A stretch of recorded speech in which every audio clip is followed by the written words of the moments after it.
This is 0verture, the Prelude Podcast.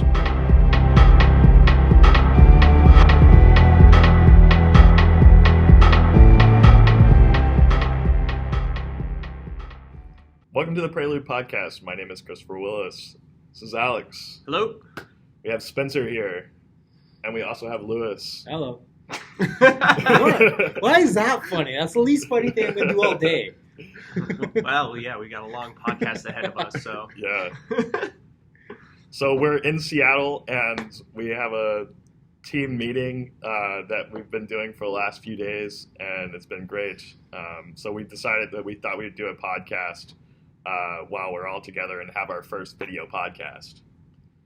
Or attempt at video podcast. Yeah, at least attempt better at way it. to phrase it. So, Spencer, you want to introduce yourself a little bit further? Yeah. Thanks, guys, for attempting this. See how this goes. So, hi, I'm Spencer Thompson. I'm the CEO of Prelude. Quick background.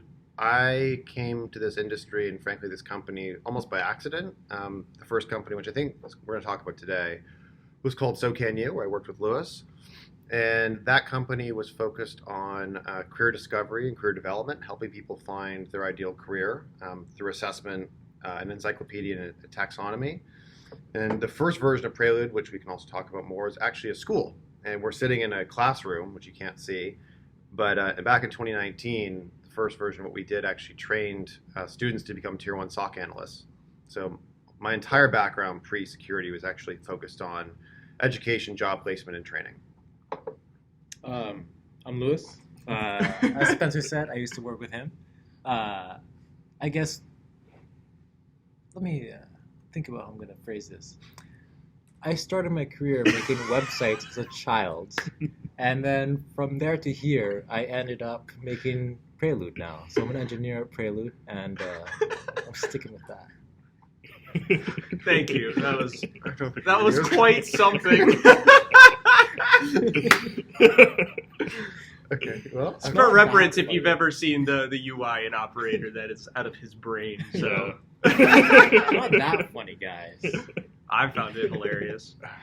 Yeah, so today, by way of good transition, we are going to be talking a little bit about career development and job placement, because I think that's very relevant in the cybersecurity industry right now. There's a complete dearth of people available to fill this massive industry. So let's kind of talk a little bit about that. So you mentioned So Can You. Can you talk a little bit about what the goal of that company was, kind of independent of the security industry? Sure. So the first version of that company was actually focused on an experience that I had in high school. I grew up in Niagara Falls on the Canadian side, so like a very heavy manufacturing town. And in my class in particular, something like 50% of the kids ended up taking health sciences at the same couple universities. And when you look at their parents, I think 80% of their parents actually worked in manufacturing, including my dad. So basically General Motors, Ford, subsidiaries. And so you had this incredibly homogenous set of career choices that in some ways was representative of like the Rust Belt in the US for like 50, 60 years. And because of that kind of homogenous career choice, all the kids basically listened to dogma. And the dogma was something like, if you go to trade school, you go to four-year college, some version of that, middle class, basically life is going to happen for you, economic mobility is going to happen for you, and that all kind of blew apart in 2008, 2009. And so I was shocked at the fact that one of the most important decisions somebody makes in their life, what career they're going to go into, is basically left up to choice or chance. And that chance was largely dictated from dogma. People were passing down, my great-great-grandfather was a blacksmith, and so my grandfather was a blacksmith, and it's kind of like cascades down the chain, and people end up in kind of careers by accident. And so the idea was, could you have some kind of a scientific bent towards solving that problem? Take in millions of data points about people that have been in careers and actually start to predict, which is a very much an art, not a science, what careers would be a good fit for a person, so at least they had some kind of level playing ground when making a decision. And I'm not sure we were ultra successful given the complexity of that, which Lewis can talk about too, but that was the first attempt. Awesome. And Lewis, how did you get involved in that project? I don't know. I just kind of parachuted in. We had a mutual friend who was working at SoCanU at the time, and this mutual friend was starting the enterprise version of the whole project. We were basically, what SoCanU had basically was a giant psychometric test where you would go fill out a giant form of like 5-point questions, standard like Likert scales and stuff like that. Like I very much agree, very much disagree with I am good at leader and stuff like that. And we wanted to use that and try and find a way to, instead of just making it so that be open for the public to come in, provide their different ratings and likes, dislikes, all that kind of stuff, and match careers with them, try to find a way to make that purposeful inside organizations so we could use it to match employees to better roles inside the existing organization, and try and just make internal HR processes more efficient and streamlined, as well as screening interview candidates and stuff like that. And because everyone else was already working on the platform, I got brought in to basically lead that and run that. And it basically resulted in a giant hack on our existing stuff to make things work. But it worked. And we had some paying clients, some pretty big ones. But for various reasons, we decided to shut it down and focus on... We actually sold it. Oh, yeah, we sold the asset. That's true. Yeah. So created an outcome. The first outcome of that company. And yeah, after that, I just like dropped onto the main team, helped out, did the first ML version of the algorithm, because a priori, it was the way that the entire thing operated was we had basically a giant matrix of scale scores for all these different careers, which were all hand-tuned. And when a user came through the system, they just like provide their scores of like all this exact same scales, psychometric scales, again, being like, I am leader, I am should probably explain what psychometrics means, though. I don't really have a good definition of it. You might want to, because I'm going to do a very bad job at it. Just attempting to measure human beings, specifically in the context of work, for the most part. Yeah. I mean, for us, it was in context of work. Yeah, but psychometrics can be applied to all sorts of different things. Yeah, this is like your Myers-Briggs thing and all that kind of stuff. I've actually, when I was applying to some jobs out in Australia, a lot of the companies would require psychometric tests before you would even like get to certain levels of interviews. Yeah. I remember when I was in high school, I applied for a job at a department store. Not even department store. It was basically equivalent of CVS, London Drugs in Canada. And I had to fill out a psychometric scale thing. And our first investor, and so can you design that for London Drugs? I know. And I got rejected. Right. You're too smart to work at London Drugs? I'm not sure about that. Yeah. But anyways, so the original version of our thing basically had this giant hand-tuned list and person providing their own self-reported scores. And we would just like multiply those matrices, or the matrix of our scale scores with a vector of your things, and just provide, we get a similarity matrix out of that. And that would be basically like, this is your fit with each career.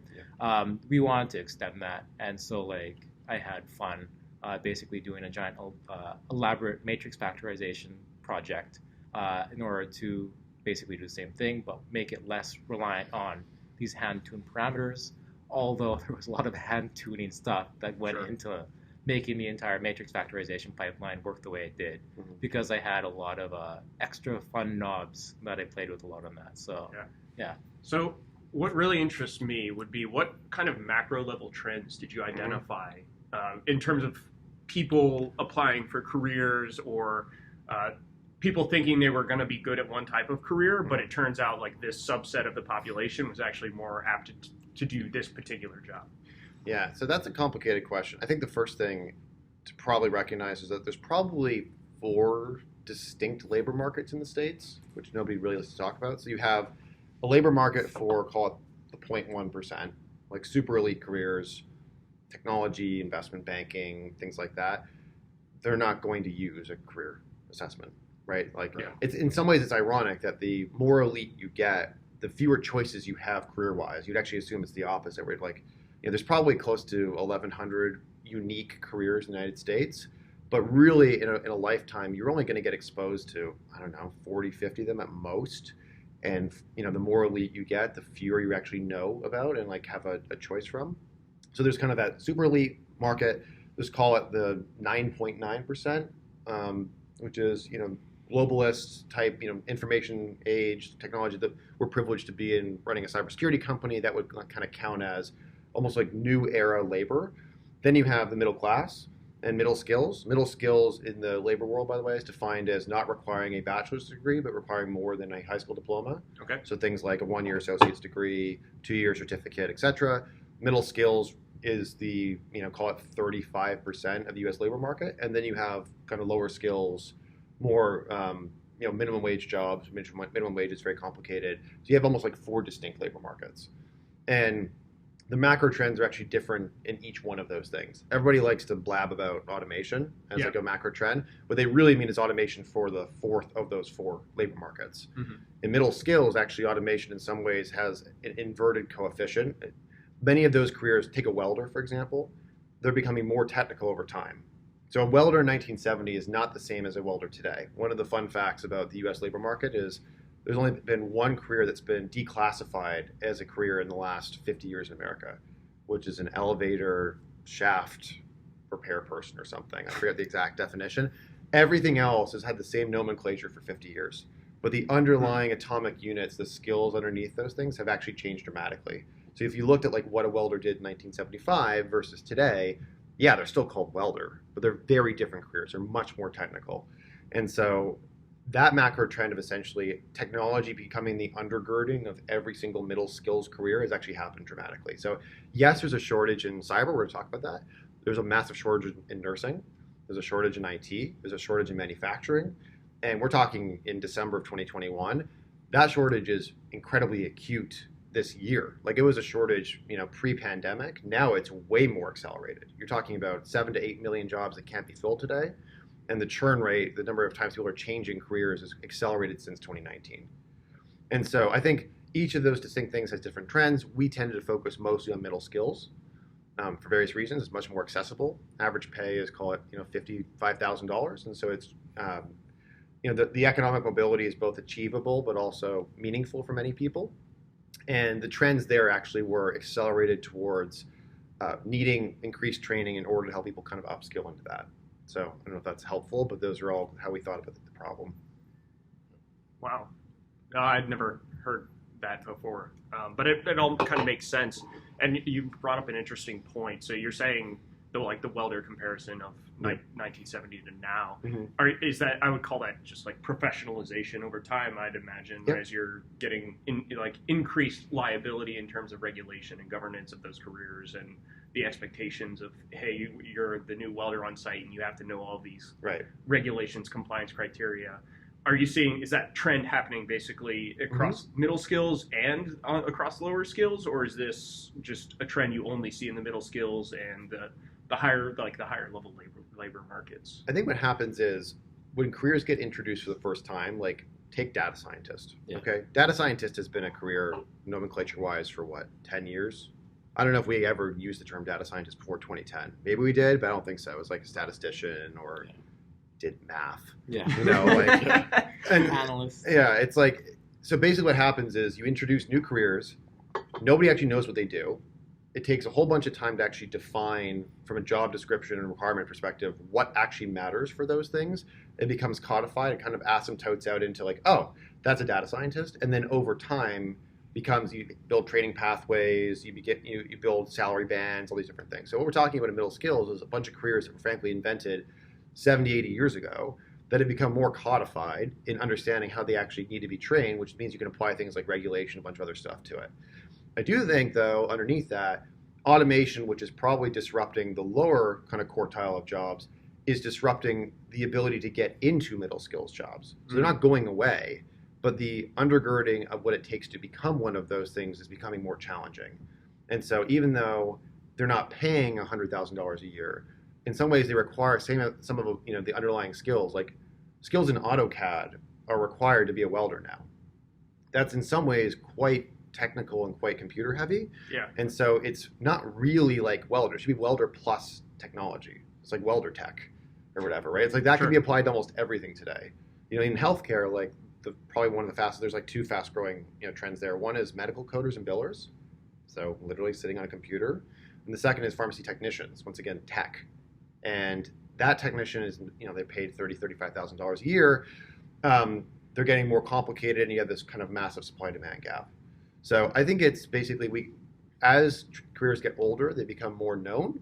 We're able to apply more things like regulations and certificates and this and that. But until then, it's like a bunch of messiness. And we'll get to this, but security is Looney Tunes when it comes to this. There's over 1,000 certs in security, which makes no sense. It's actually, in some ways, the only industry in the world where certifications are the primary proxy for competence, but there's been inflation in the cert market. And so they actually don't mean that much for the most part. And we'll get to this later, but it's in some ways the most unique of the labor space. Yeah. So what would you say was like at the past career before we transition into the cybersecurity side was the most challenging aspect of taking a person and like matching their aptitudes with their interests with the actual opportunities that exist? We may have the same answer on this, but it's actually, I don't mean this in a flippant way. People don't know who they are. Yeah. Wow. Absolutely. I mean, go ahead, Lewis. Like the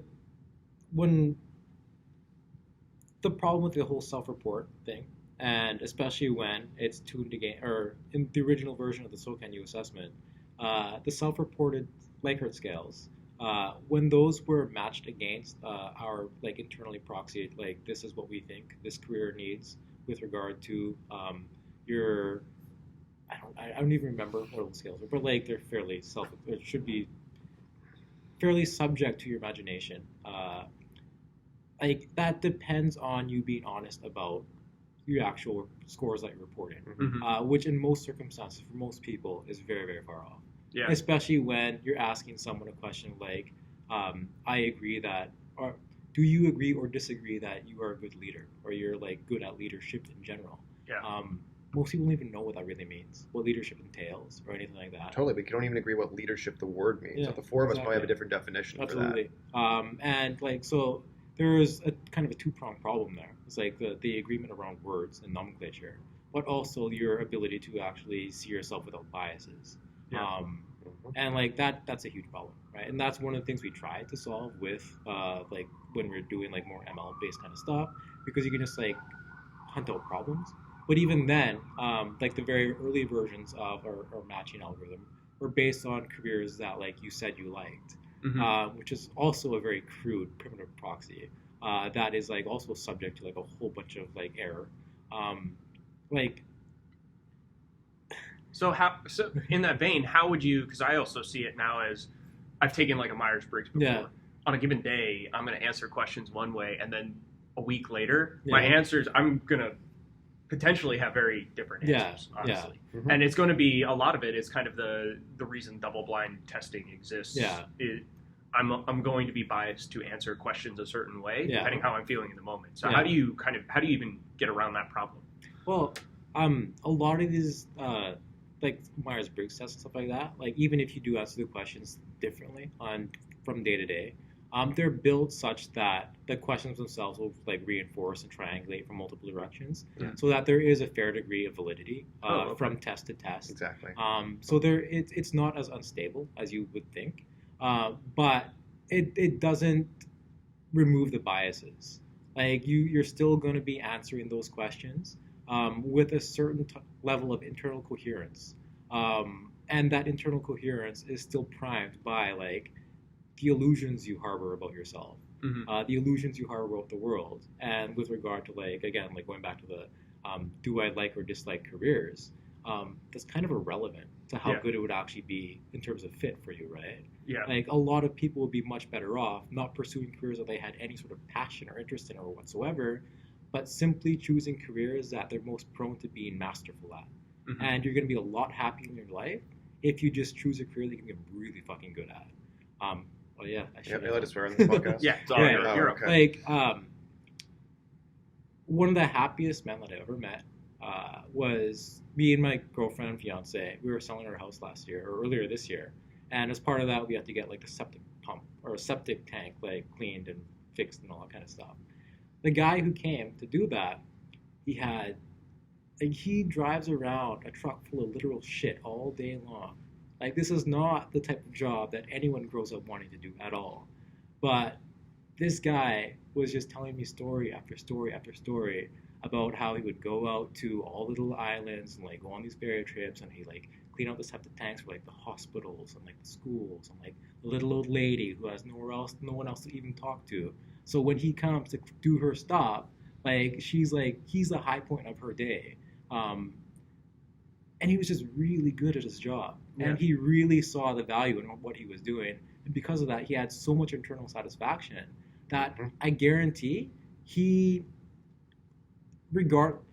you asked him like about the success of his life and his career, he would answer like, I would look at him as being far more successful than any of us even, regardless of like financial outcome or anything like that. He was doing pretty good too, because like jobs like that do pay like pretty well, especially when you can work long hours, the only one that serves the area and stuff like that.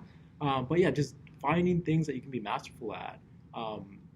It's something that people neglect, and to their detriment. Right? So I think we're also now, as a transition kind of into cybersecurity, the general theme that I see people have is, I need to get into cybersecurity because money. Like everything else aside, it's, this is a huge industry that's exploding, and I see those salaries.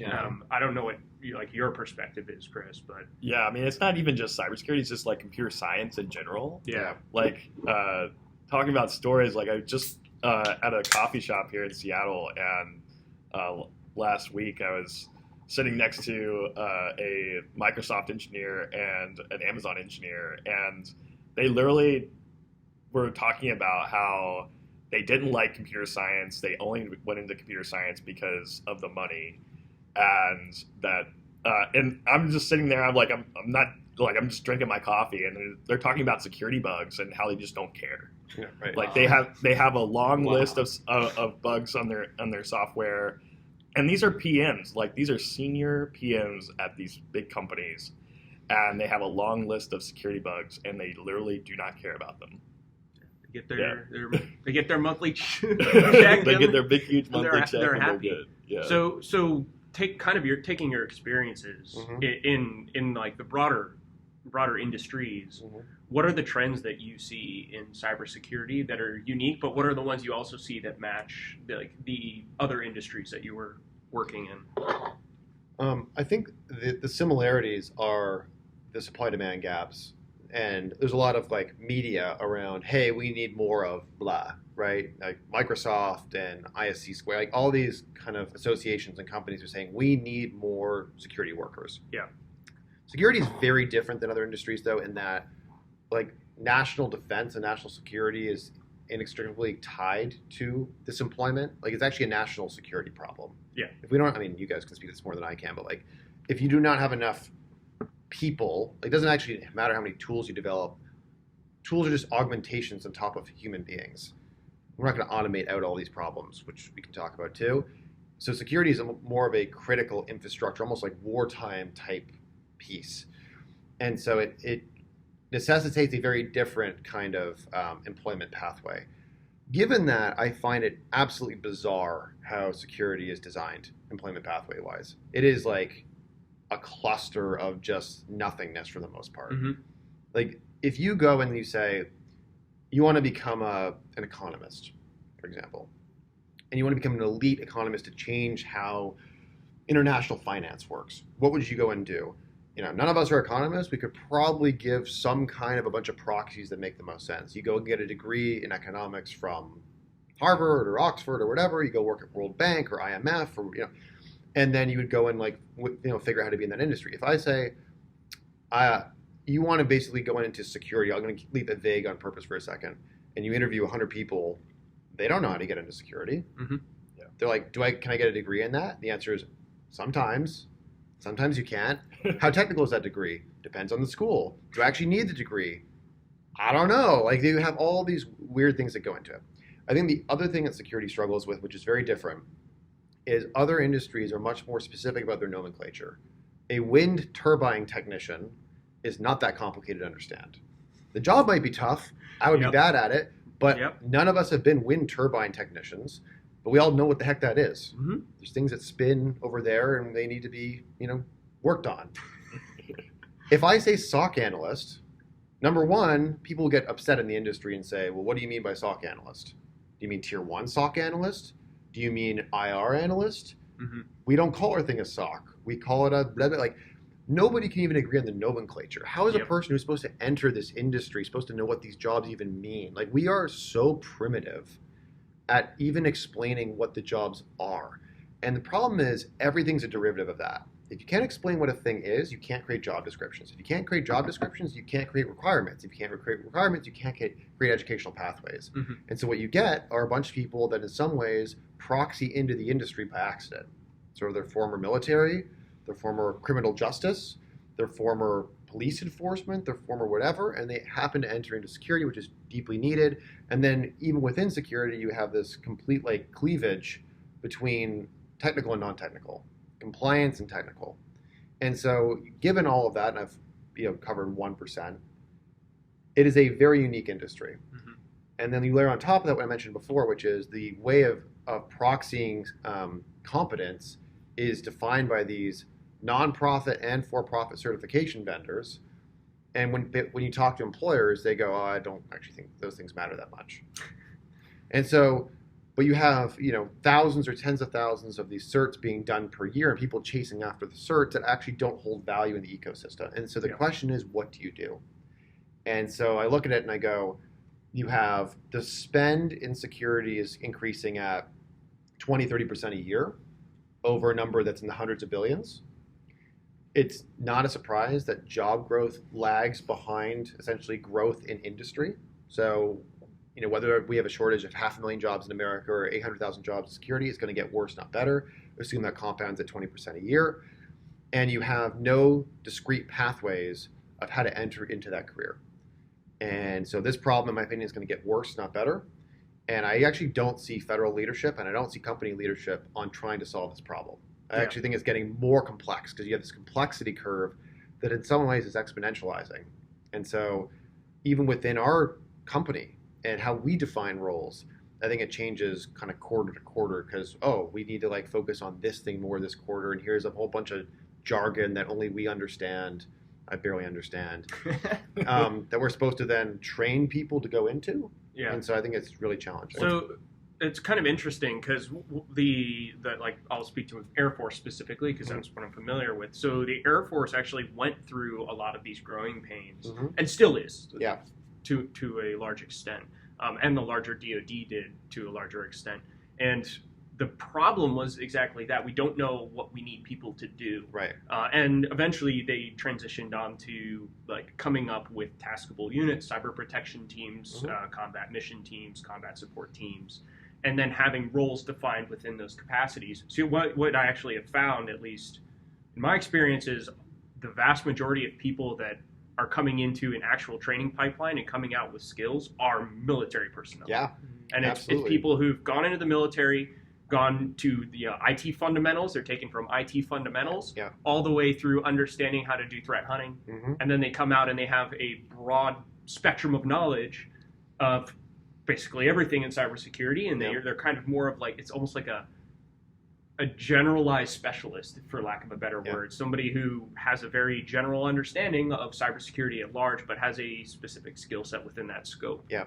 So and I don't think that exists in private sector at all. Yeah. Well, I think that has a lot to do with the education system in general, because going through my time at the University of South Florida, when first starting in 2010, still to this day, we have offensive security that's extremely taboo, and no one wants to talk about it. Nobody wants to teach it, and they feel like professors are afraid in a lot of ways of trying to teach offensive security, and a lot of them don't know offensive security, and so you end up having to learn that on yourself.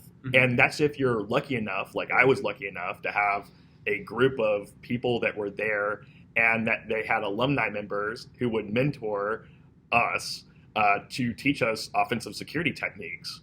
And so that's how we ended up learning things. We would always say, we didn't learn anything in our courses, right? I mean, we did, right? We learned the computer science part, but actually doing the offensive security, binary analysis, nobody teaches that, right? And if they do, it's extremely fundamental. And so, that's some of the problem where, if you go into the military, you get that exposure, and and so you get that on the fly training, right? Where the majority of people just going through like an education, trying to learn a new skill, even just going through like certifications, there may be like one or two that I would put on a different spectrum of being able to teach you those skills. But they're so difficult that even the professionals in the field today have trouble with them, and they take a long time, like 6 months or so to get. It costs a lot of money. They cost a lot of money, and so there's tons of attrition on that. Yeah. And so like nobody ends up with those skills, and so we just have like this skills gap. And a lot of it's created because we don't learn both sides. We might learn some defensive techniques. Even in going through university, like they don't really teach you like defensive, like SOC analyst type stuff. Right. And they don't really teach you anything defensive that you would do in an IT security field. Yeah. They just teach you like, oh, this is like even like network ports and natting and stuff like that. You end up having to learn on your own. Yeah. What's interesting to me too, Lewis, like when we first met and we were talking about cybersecurity in general, and you told me about like the systems you would design for the work you were doing in gaming and like the anti-hack, anti-cheat stuff. And that's stuff that I would consider falling squarely into cybersecurity, defensive cybersecurity. Yep. We'll just call it cybersecurity. Yeah. But at the time, you were like, oh, no, that's not really cybersecurity. That's just good software engineering designs. Yeah. So there's also like this lack of understanding of what is just good design practice and then what is actual cybersecurity, and then how do you even begin to define that, right? Yeah, it's a very open topic. I don't even know where to start. So, yeah. I mean, so like, what was your perspective, like, coming from that experience doing anti-hack, anti-cheat, working in a gaming company, and then coming on board with people like David and I who are coming from like the offensive security mindset? Yeah, I think like the biggest difference is the stuff I was doing was like it's math, right? Like it's crypto, and it's like dealing with like memory bolts and stuff like that, and things that you could just reason about. Making things logically robust is probably the best way I would describe it, even though it's probably a terrible way of describing it. Whereas the stuff like when I look at a lot of the offensive security stuff, especially like the network side stuff, it's like, oh, you just have a lot of patience, ramming your head against the wall, dealing with like OS level command, like dealing with like the internals of Windows, and dealing with like Linux random quirks and like hiccups and all that kind of stuff. And it requires a lot of patience. Whereas like the stuff that I was interested in, the stuff that I did, was like it was just like, oh, I can see lines and curves in space and like make them intersect in interesting ways. And from that, like I know that like my checksums line up and stuff like that, right? And I'm not sure where I'm going with that. But yeah, like to answer your question, like when I looked at the stuff you guys are doing and stuff that I did, like the thing with cybersecurity is, to me at least, it requires a lot more just like knowing all this stuff. It requires you knowing like the man pages to all these like random commands and stuff like that. Like I suck at Bash, dude. Like I can't do it. Like whereas it's like. And it's kind of the difference between when I was in university, I studied finance, and that's neither here nor there. But like the quantitative courses that I took were a lot easier for me than like all like my booster courses, because the booster courses required you to actually read the textbooks and like know all the random like tidbits and stuff like that. Whereas like the quantitative courses, I could just reason about from like base principles, right? Yeah. And like for me, that's a lot easier. And when I look at software and like good engineering, like I think about it on those terms. Like you're just reasoning from zero. Whereas when I look at like the cybersecurity stuff, it's like you just gotta know the shit. And like it's a very, very different thing. So maybe I'm not sure if that answers it, but no, it does. It also helps kind of transition and bring us a little bit back on topic. From your experiences, what do you think in terms of non-cybersecurity industry practices that could be applied to the cybersecurity industry to help solving some of the problems that we've talked about? I mean, I think the simplest one goes back to the nomenclature thing. I think standardization matters a lot. Yeah. I will say, to not crap on the industry, there is a big difference between security and other industries, which is the complexity curve is not static. I think many other industries for a long time, you would see a lag, which was employers would define a role or a need. It would take 5 to 7 years to trickle through the labor market. Educational institutions would adapt because it makes sense for their business model, and you'd see enough people being produced. Now, that accelerates during things like World War II, where you turn production into everybody's making bombs and shells and tanks and planes. All of a sudden, manufacturing can spin up. That's why a meaningful percentage of people in that time worked in manufacturing. I actually think one of the problems today is I actually think things are changing too quickly for that model to work. And so, not to make security sound like it's this, mythical, spooky thing, but stuff changes a lot. And the roles that are being defined in some ways are not irrelevant, but call it 10, 20% different year over year. And so I actually think it's going to be a struggle for that 5 to 7 year lag to exist where educational institutions are actually producing people in enough. I also think this is the stuff that you're not really supposed to talk about. There is some limit on how many people are actually able to go into this industry. Yeah. Like, if I said, what percentage of human beings can go and become professional basketball players, the answer is 0.001%, which makes sense. Like, I can't be in the NBA. Why? I can't, jump high enough, and I can't run fast enough in a bunch of other dimensions. I'd like to. That'd be awesome. But, I can't do that. That's true of every career. And that's not a good or bad thing. It's just so you have, a fundamental limit. We don't know what that limit is right now, depending on the role. We don't standardize these roles well at all. But I think the biggest kind of learning from other industries is just we have to do a better job of communicating what we need from these roles, how to get into these roles, and the actual steps. I just think even if somebody knew they wanted to be a SOC analyst tomorrow, and they were committed not for money reasons, for purpose reasons, they wouldn't know where to start. Where do they start? I just think we've made it so confusing for people to actually enter the industry. Yeah.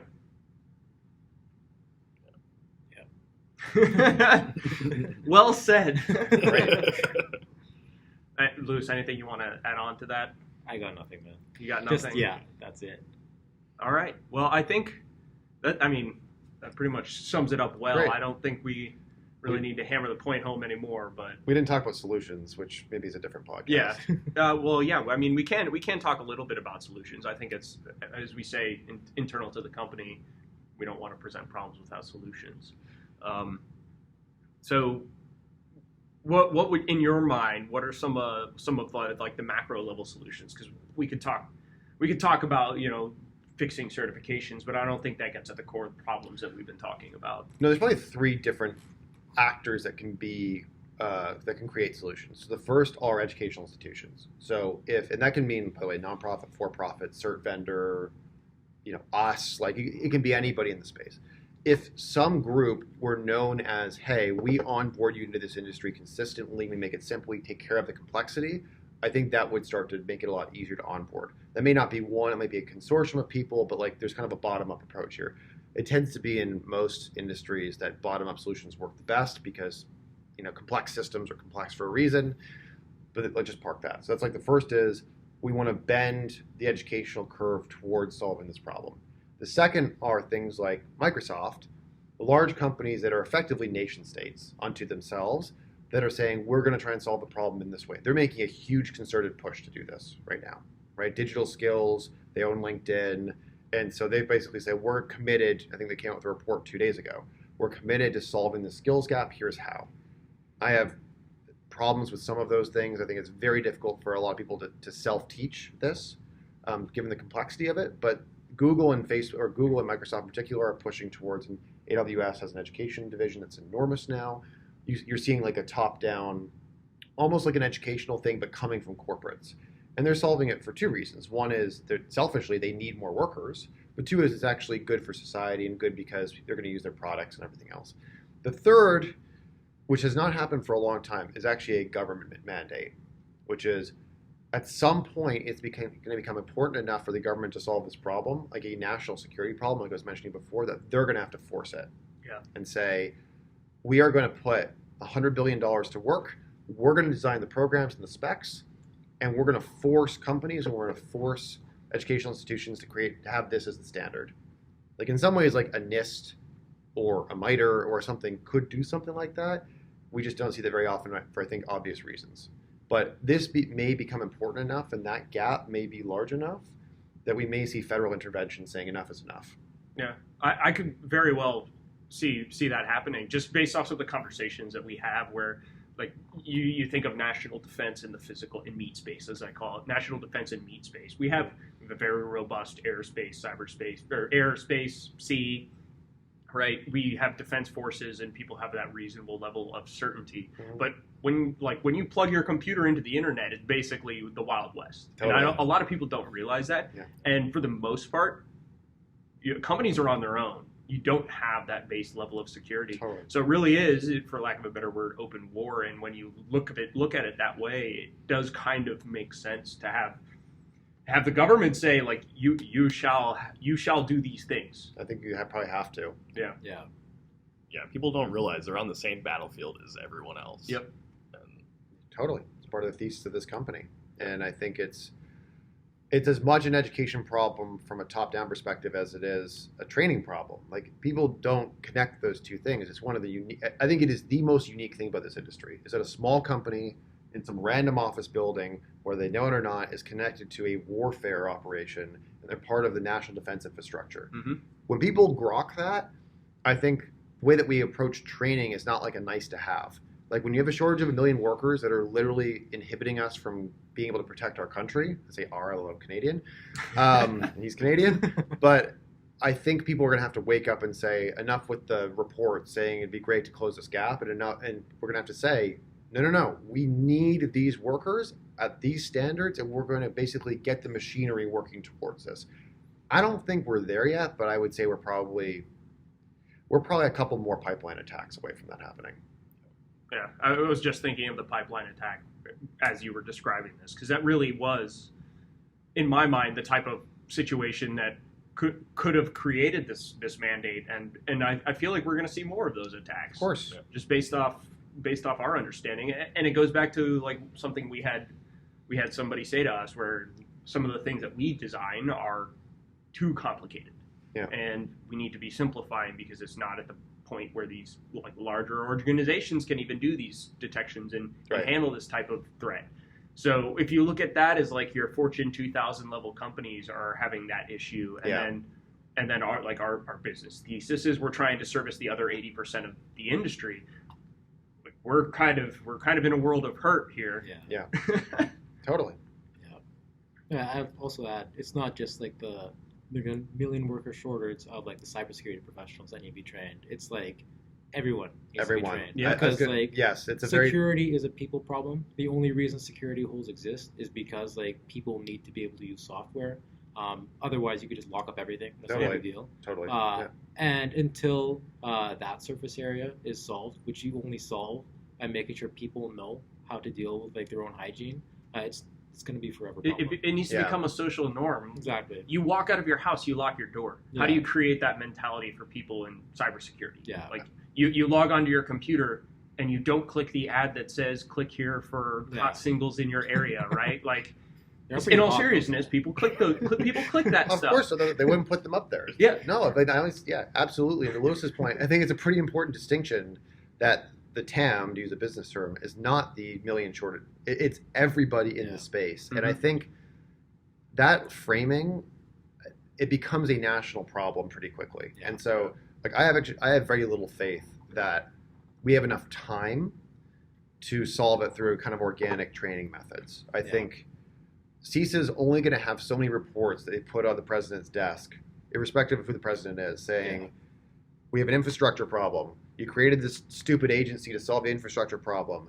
We keep telling you we are going to have to basically mandate this stuff and it's a public service problem.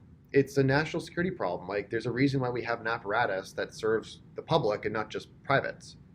The private market can't actually solve. I think people are, like, really obsessed with, like, efficient market hypothesis. And they're just like, the private market will figure stuff out. In some cases, they either can't or shouldn't. Yeah. And when you're blending public and private together, in some cases, they shouldn't solve that problem. Yeah. I mean, put simply, this is a national security problem, It is. as you had said. Yeah. And national security is government space. Of course. So it probably needs to be a public-private partnership to a certain extent, but I think we are starting to see stuff with like the $1 trillion bill to rebuild infrastructure in the country, and CISA just recently enabled salary bands up to like $252,000. Exactly, trying to compete more with So private now industry. trying to attract the talent that typically would go to Exactly. the FANGs Or or whatever they're called or now. federal contractors. Well, the Mangs now. The Mangs. Yeah, exactly. You can't use Fang anymore. Oh yeah, the Mangs. It's Mang. Mang. Or the Oh, hell it's geez. called, yeah. Well, it's not Google anymore. It's Alphabet, so it's Mana. Mana. Mana. Mana. Oh, jeez. Although I think Microsoft always gets cut out of that, don't they? Yeah. Which is ridiculous. So it's not. Because Yeah, they're not in that's the valley. They're not in the valley. Now there's Amazon. Yeah. Yeah. Mana. And it's Mana. Yeah, okay, we're probably boring. Oh, yeah. Boring the audience. All right. Well, I think that we're already pushing for time. We wanted this to be a quicker one, but I think we covered a lot of stuff, and we covered a lot of important stuff. Yeah. So I want to thank both of you for coming Thank on you, the guys. podcast, giving us some of your time, and getting to introduce you to the listeners is also a very good thing. Yeah, thank you guys so much. Nice Yeah. to meet you guys. Thanks, Lewis. So if you haven't already, we have a Discord. So definitely be a part of our Discord. Like and subscribe on YouTube. So the video podcast will be on YouTube. Audio podcast will be on most major podcasting from Apple Podcasts, Spotify, Google Podcasts. And if you haven't downloaded Operator yet, you can go to prelude.org, download Operator. With that, Prelude signing out.